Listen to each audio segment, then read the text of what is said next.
ऐसे बिहार में हो रहा है, ऐसे और कई जगहों पर हुआ है। वहाँ यहाँ नहीं, अरे पंजाब में हुआ, अकाली दल के साथ सरकार बनाते थे।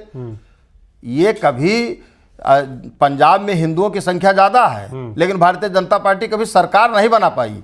बंगाल में कभी सरकार नहीं बना पाई, क्योंकि यहाँ पर सबसे ज़्यादा जो है, जब आज़ादी की लड़ाई हो रही थी तो क्रांतिकारी सबसे ज़्यादा पंजाब और बंगाल में थे, और पंजाब और बंगाल में आरएसएस वाले गुप्तचरी करते थे अंग्रेजों से, इसलिए वो कभी भी बंगाल में और जो है पंजाब में सरकार नहीं बना पाए। और अकाली दल के साथ सरकार बनाते थे, उनको खा लेने की चेष्टा किया तो उन लोगों ने साथ छोड़ दिया। तो इसलिए जहाँ कहीं ऐसे समझ लीजिए, हरियाणा में एक पार्टी थी, उनको मुख्यमंत्री उप मुख्यमंत्री बनाए थे, आज वो कहाँ हैं? पैदल हैं, चौटाला वाले।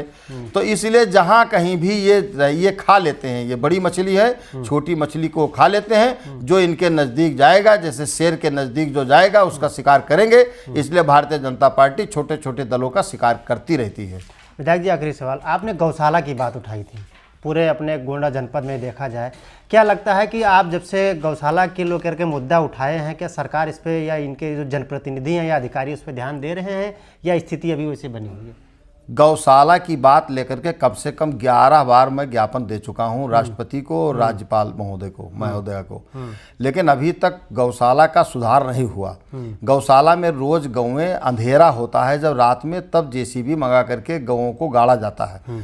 यदि अभी गौशाला के निकट कोई जांच हो जाए और किनारे किनारे कितनी हड्डियां जो है पाई जाएंगी जो है गौओं की, तो उसका कोई सुधार नहीं। न तो खाने की व्यवस्था है, न तो पानी की व्यवस्था है, न तो सफाई की व्यवस्था है, न तो दवाई की व्यवस्था है। तो इसलिए जब सफाई कर नरेगा का पैसा निकाला जा रहा है, ब्लॉक वालों को चाहिए कि नरेगा से जितने उस ब्लॉक में जितने गौशालाएं हैं उसमें नरेगा से आदमी को डिप्यूट कर देना चाहिए।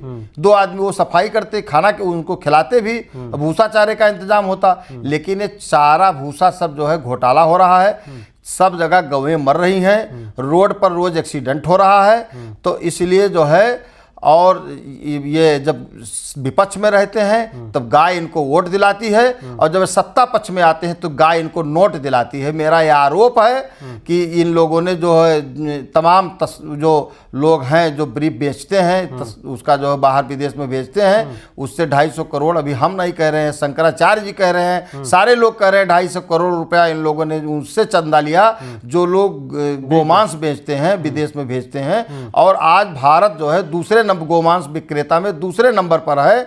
और इसके बाद जो है फिर जो पैसा आता है, और तमाम पैसे जो चाहे जिस विभाग का हो, पैसा सब काट करके जो है सब तमाम उद्योगपतियों को दिया जाता है। फिर इसके बाद माफ कर दिया जाता है, जनता टैक्स देती रहती है, जनता दिनों दिन गरीब हो रही है, और 205 लाख करोड़ रुपया कर्जा भी हो गया है। लेकिन जो है भारतीय जनता पार्टी खुशियां मना रही है, और वो कह रहे हैं अच्छे दिन आए हैं, हमें वो है अच्छे दिन वापस कर दो, जो 2014 के पहले अच्छे दिन थे वही वापस चाहिए इस जनता को। विधायक जी, एक मैं लूँगा आपकी सवाल। बिहार में एक जो है राजद के उम्मीदवार बनाए गए खेसारी लाल जी, ठीक, और बिहार के डिप्टी सीएम ने कहा कि जो इनको जो है तेजस्वी यादव को कोई प्रत्याशी नहीं मिला तो नचनिया को प्रत्याशी बना दिए।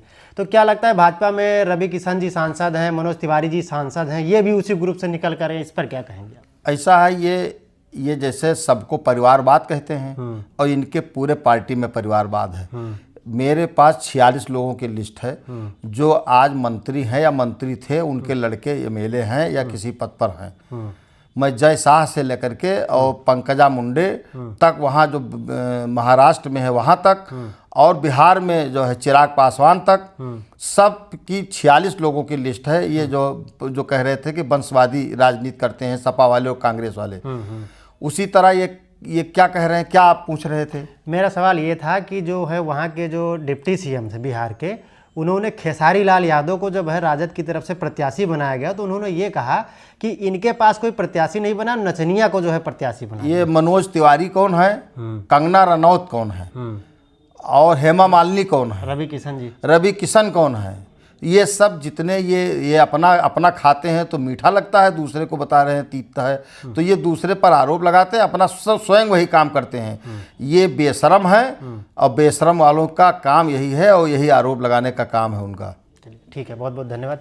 तो अभी आपने देखा बैजनाथ दुबे जी थे, समाजवादी पार्टी के पूर्व विधायक हैं और इस समय कटरा बाजार को लेकर के काफ़ी मुस्तैदी से मैदान में उतर चुके हैं। और जैसा कि आपने आरोप लगाया है और ये भी विधायक जी बिल्कुल दावा कर चुके हैं कि बहुत बड़ा खुलासा होने वाला है, मीडिया के माध्यम से जल्द ही प्रेस कॉन्फ्रेंस करेंगे।